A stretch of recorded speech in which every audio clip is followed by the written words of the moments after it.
ഇതൊരു അധ്യായത്തിലേക്ക് വീണ്ടും സ്വാഗതം. അപ്പോൾ കഴിഞ്ഞ ക്ലാസ്സിൽ നമ്മൾ പറഞ്ഞു ഇഫ് കണ്ടീഷൻ എന്താണെന്നും അതേപോലെ തന്നെ അബ്സല്യൂട്ട് റെഫറൻസ് എന്താണെന്നും ഈ കഴിഞ്ഞ ക്ലാസ്സിൽ പറഞ്ഞു. അപ്പോൾ ഇന്നത്തെ ക്ലാസ്സിലൂടെ നമ്മൾ പറയാൻ പോകുന്നത് എന്താണ് ഇൻട്രസ്റ്റ്, അതെങ്ങനെ കാണാം എന്നതാണ് ഇന്നത്തെ ക്ലാസ്സിലൂടെ ഞാൻ പറയാൻ പോകുന്നത്. ആദ്യമേ തന്നെ ഒരു പ്രോബ്ലം ഇവിടെ ടൈപ്പ് ചെയ്ത് വെച്ചിട്ടുണ്ട്. അതായത് ഇപ്പോൾ ഡേറ്റ് ഒരു കോളത്തിൽ ഡിസ്ക്രിപ്ഷൻ ഞാൻ ഇവിടെ നിന്ന് കുറച്ച് ഡേറ്റുകൾ എഴുതിയിട്ടുണ്ട്. അതായത് ഇപ്പോൾ 1/4/2006 മുതൽ 15/6/2006 വരെ 10% പലിശ നിരക്കിൽ 1000 രൂപ ഞാൻ ഒരു ബാങ്കിൽ കൊണ്ടുപോയി നിക്ഷേപിക്കുകയാണ്. ഓക്കെ, അപ്പോൾ നമുക്ക് എന്ത് ചെയ്യണം, ഈ ഒരു കാല അളവിനുള്ളിൽ എത്ര ഇൻട്രസ്റ്റ് നമുക്ക് കൈ കിട്ടുമെന്ന് അറിയണം. അതായത് ഇപ്പോൾ 1/4/2006 മുതൽ 15/6/2006 വരെ 10% പലിശ നിരക്കിൽ 1000 രൂപ ഞാനൊരു ബാങ്കിൽ നിക്ഷേപിച്ചിട്ടുണ്ടെങ്കിൽ ഈ ഒരു ഡേറ്റിൻ്റെ കാലയളവിനുള്ളിൽ എത്ര ഇൻട്രസ്റ്റ് നമുക്ക് കൈ കിട്ടുമെന്ന് അറിയണം. ഓക്കെ, ഈ 3 എന്നിടാൻ കാരണം, അതായത് ഇപ്പോൾ ഈ 3 എന്നിടാൻ കാരണം നമുക്ക് എന്ത് ചെയ്യാം, ഒരു വർഷത്തിൽ എങ്ങനെയായാലും 365 ദിവസമുണ്ട് അല്ലേ. നമുക്ക് എന്ത് ചെയ്യാം, 3 വെച്ച് നമുക്ക് കാൽക്കുലേറ്റ് ചെയ്യാം. 1 3 3 26 3 3 4 3 12.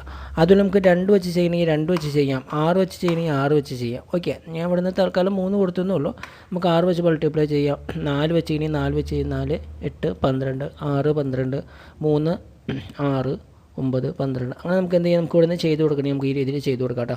ഇൻ കേസ് നിങ്ങൾക്ക് ഇവിടുന്ന് ഇത് ഡിലീറ്റ് ചെയ്ത് കളയണമെങ്കിൽ നമുക്ക് ഇവിടുന്ന് ഡിലീറ്റ് ചെയ്ത് കളയുകയും ചെയ്യാം. ഇത് ഇട്ട് കൊടുക്കണമെന്നില്ല, ജസ്റ്റ് നിങ്ങൾക്കത് മനസ്സിലാക്കാൻ വേണ്ടി മാത്രമേ ഞാൻ ഇവിടുന്ന് ടൈപ്പ് ചെയ്തെന്നുള്ളൂ. ഓക്കെ, ഇനി നമുക്ക് ഇൻട്രസ്റ്റ് കാണാനായിട്ട് എന്ത് ചെയ്യുക, ഈക്വൽ ടു ഇവിടെ ഞാൻ കഴിഞ്ഞ ക്ലാസ്സുകളിൽ പറഞ്ഞിട്ടുണ്ടായി. എക്സലിൽ ഏതൊരു ഫംഗ്ഷൻ സ്റ്റാർട്ട് ചെയ്യുമ്പോഴും ഈക്വൽ ടു എന്നൊരു ഓപ്ഷൻ മസ്റ്റ് എന്ന് പറഞ്ഞിട്ടുണ്ടായി. ഓക്കെ, അപ്പോൾ നമുക്ക് എന്താ ഈക്വൽ ടു ഇവിടെ അക്രൂഡ് ഇൻകം എന്ന് ടൈപ്പ് ചെയ്യുക. ACCR കണ്ടോ, അക്രൂഡ് ഇൻകം. ഈ രണ്ടാമത് കാണുന്നൊരു ഇത് കണ്ടോ, ഈ ഒരു ഫംഗ്ഷൻ ഡബിൾ ക്ലിക്ക് ചെയ്ത് ഓപ്പൺ ചെയ്യുക.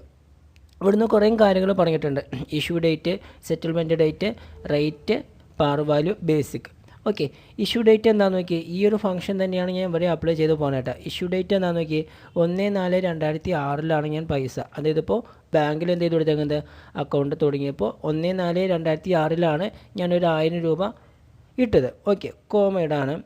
സെറ്റിൽമെൻറ്റ് ഡേറ്റ്, ഈ സെറ്റിൽമെൻറ്റ് ഡേറ്റ് എന്ന് മെച്യൂരിറ്റി ഡേറ്റ് എന്ന് പറയാറുണ്ട്. ഞാൻ പൈസ പിൻവലിച്ചത് എന്നാ, ബാങ്കിൽ നിന്ന് വിഡ്രോ ചെയ്തത് എന്നാൽ 15/6/2006 എമൗണ്ട് ഞാൻ എന്ത് ചെയ്യുന്നത്, വിഡ്രോ ചെയ്യുന്നത്.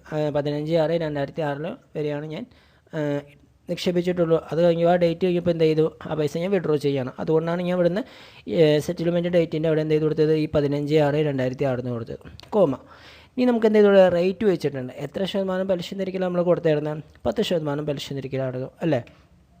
പാർ വാല്യൂ എത്രയാണ്, നമ്മൾ നിക്ഷേപിച്ച എമൗണ്ടാണ് എന്ത്, പാർ വാല്യൂ. അതായത് ടോട്ടൽ മീൻസ് നമ്മൾ നിക്ഷേപിച്ച ഒരു എമൗണ്ട് ഉണ്ടാവുമല്ലോ ബാങ്കിൽ, അതാണ് പാർ വാല്യൂ. ഓക്കെ, പിന്നെ നമുക്ക് എന്ത് ചെയ്യാം, ബേസ് സെലക്ട് ചെയ്ത് കൊടുക്കണമെങ്കിൽ ചെയ്ത് കൊടുക്കാം, ചെയ്ത് കൊടുത്തില്ല എന്നിടത്തും കുഴപ്പമില്ല. അതുകൊണ്ടാണ് അത് ബ്രാക്കറ്റിൻ്റെ ഉള്ളിൽ കൊടുക്കുന്നത്. നമ്മുടെ ചൂസേജ് ആണ്. നമുക്ക് എന്ത് ചെയ്യാം, നമുക്ക് ഇവിടുന്ന് കൊടുക്കണമെങ്കിൽ കൊടുക്കാം, കൊടുത്തില്ല എന്നിടത്തും കുഴപ്പമില്ല. ഞാൻ തൽക്കാലം ഇവിടെ കൊടുക്കില്ല, അതുകൊണ്ട് എന്ത് ചെയ്യണമെങ്കിൽ ബ്രാക്കറ്റ് ഇവിടെ വെച്ച് ക്ലോസ് ചെയ്യണം.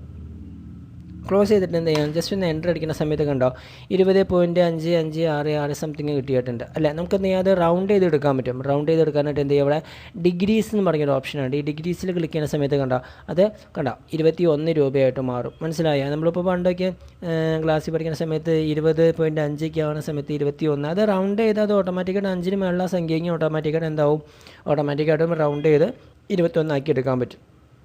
ഓക്കെ, ഇതിന് ശേഷം നമുക്ക് എന്ത് ചെയ്യണം, നമുക്ക് 21 രൂപ ടോട്ടൽ എമൗണ്ട്, ടോട്ടലല്ല ഇൻട്രസ്റ്റ് രീതിയിൽ കിട്ടിയിട്ടുണ്ട്. ഞാൻ ഇവിടുന്ന് ടോട്ടൽ എമൗണ്ട് എന്ന് ടൈപ്പ് ചെയ്യണം. TOTTALAMOUNT total amount. നമ്മൾ സെലക്ട് ചെയ്തു, ജസ്റ്റ് ഒന്ന് ബോൾഡ് ആക്കാണ്. എങ്ങനെ കണ്ടുപിടിക്കാം, ഓക്കെ, ഈക്വൽ ടു ഇടാം. എത്ര രൂപ നിക്ഷേപിച്ചിരുന്ന 1000 രൂപ പ്ലസ് എത്ര രൂപ ഇൻട്രസ്റ്റ് കിട്ടി, 21 രൂപ ഇൻട്രസ്റ്റ് കിട്ടി. മനസ്സിലായോ, ഇതിനെ ജസ്റ്റ് ഒന്ന് അലൈൻമെൻറ്റ് ചെയ്യുക, ജസ്റ്റ് ഒന്ന് ബോൾഡ് ആക്കുക.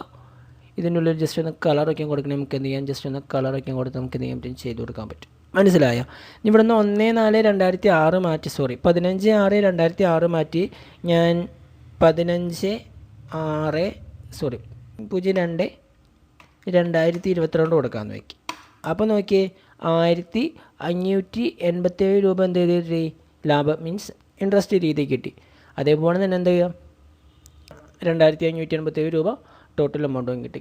ഓക്കെ, ഇനി നമുക്ക് എന്ത് ചെയ്യാം, ഇതിൻ്റെ ഉള്ളിൽ നമ്മൾ കഴിഞ്ഞ ദിവസം പറഞ്ഞ രീതിയിൽ ഇഫ് കണ്ടീഷനൊക്കെ വെച്ച് നമുക്ക് ചെയ്യാട്ടോ. അതായത് ഇപ്പോൾ 2000 രൂപയ്ക്ക് മുകളിലാണ് ടോട്ടൽ എമൗണ്ട് വന്നിരിക്കുന്നതെങ്കിൽ 10% പലിശ, അല്ലെങ്കിൽ ഇപ്പോൾ 10% അധികം കിട്ടും. അങ്ങനെയൊക്കെ പറഞ്ഞാൽ നമുക്ക് എന്ത് ചെയ്യാൻ പറ്റും, ചെയ്ത് കൊടുക്കണമെങ്കിൽ ഈ രീതിയിൽ നമുക്ക് എന്ത് ചെയ്യാം, ഇഫ് കണ്ടീഷൻ വെച്ച് ചെയ്ത് കൊടുക്കാം. അപ്പോൾ അടുത്ത ക്ലാസ്സിൽ നമുക്ക് എന്ത് ചെയ്യാം, അടുത്തൊരു അധ്യായമായിട്ട് വീണ്ടും കാണാം.